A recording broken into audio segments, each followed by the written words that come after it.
Yan ang mga idol, ayan ang kunting update natin dito sa ating ginagawang project dito sa Tanay Rizal. Please subscribe my YouTube channel and pakilike na rin po ng notification bell para lagi kayong update sa ating mga susunod na video. Yan, maraming salamat po. Samahan nyo ako. Let's go! Yan mga idol, good morning. Welcome back to my channel. Mag-update po na naman tayo dito sa ating ginagawang project dito sa barangay Sampaloc, Tanay Rizal. Yan. Update natin to. Yan. Ito po mga idol, ito po yung tiles natin nung nakaraan. Ngayon po, ginagawa na po natin siya ng pinto. And then, na-tiles na rin natin yung flooring. Nilagyan natin siya ng tiles para malinis nga naman tignan. Yan. Then dito, sa edge, naglagay tayo ng 3/4 na tubular na para pagkakabitan ng ating marine plywood. Yan. Para meron siyang pagkakabitan ng ating pullover. Yan. Ganoon din dito. Same lang sila lahat. Yan lang po. Yan yung ating ginawa. Lahat sila meron silang tubular na 3/4. May buhos po ito para matibay siya.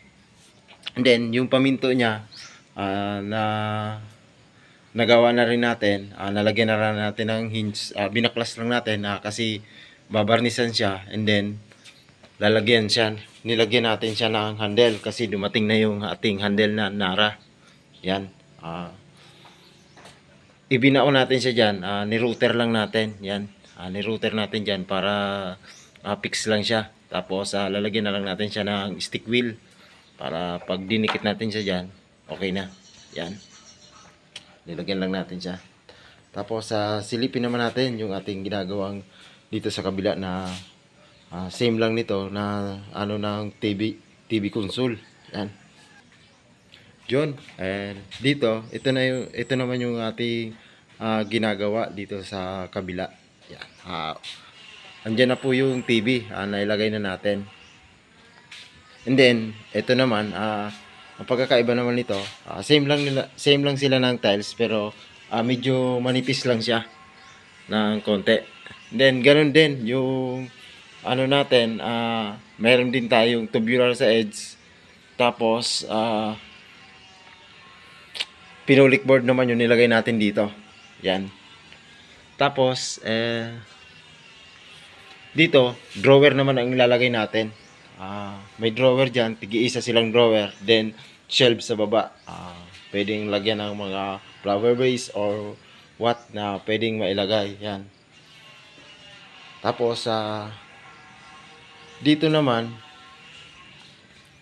meron tayong ginawang shelves na tubular. Ito may buhos din to, itong tubular na to. Then tatiles natin yung ibabaw niya, pantay lang dito sa tubular. Bali nakapasok siya dito sa loob ng triangle na to. Nakapantay lang siya dyan. Tapos lalagyan daw ng mga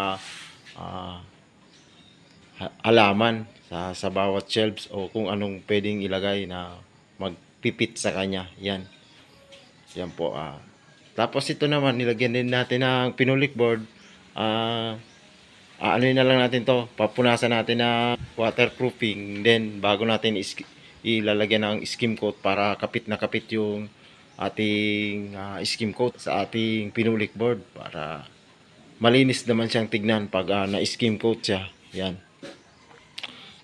Yan, ito po medyo nagkakaitsura na yung ating ginagawang ating TV console. Yan. Yan po yung ating pag na-finish po yan, update ko na lang kayo. Yan. Yan po, hanggang dito na lang ating video. Yan, maraming salamat po and God bless. Thank you po sa inyong panonood.